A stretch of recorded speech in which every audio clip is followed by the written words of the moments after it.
जय महाराष्ट्र. मी अनिश खंडागळे.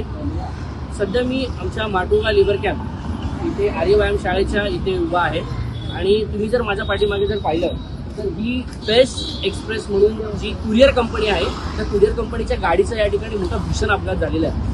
अपघात कसा झाला तुम्हाला मी ते पण सांगतो. या गाडीचा जो ड्रायव्हर होता तो ड्रायव्हर गेले 2 दिवसापासून झोपलेला नाहीये. तो ड्रायव्हर त्यांना सांगतोय त्यांच्या कंपनीला की माझी झोप झालेली नाहीये आणि कृपया करून मला ड्युटी देऊ नका. त्याच्याकडून रात्रभर ड्युटी करून घेतली या कंपनीच्या लोकांनी.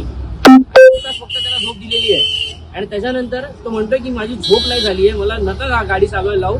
त्यांच्याकडे गाडी चालवायला मॅन पॉवर कमी असल्यामुळे त्याला जबरदस्ती गाडीवरती पाठवलंय आणि तो झोपेत त्यांनी गाडी चालवली आहे आणि संपूर्ण इथे डिवायडरला उडवलं. तुम्ही चाक बघू शकता, चाक पण कशा प्रकारे तुटलेले आहे हे बघा. त्याच्यामध्ये यांच्या गाडीतला जो एक माणूस आहे त्याच्या हाताचा हात फ्रॅक्चर झाला, त्याचा हात तुटलाय. अशा प्रकारे या कुरिअर कंपन्या जर अन्याय करत असतील ना तर महाराष्ट्र नवनिर्माण सेना यांना धडा दाखवल्याशिवाय शांत बसणार नाही. आणि याच्यावरती आता आम्ही एक मोठं आंदोलन पण घेतो आणि त्या कंपनीला पण आम्ही दाखवून देतो की आता तुम्ही कशा अशा प्रकारे ड्रायव्हरवरती अन्याय करता ना, इथून पुढे तुम्हाला मनसे काय असते ना ते दाखवेल. आता धन्यवाद. जय हिंद, जय महाराष्ट्र.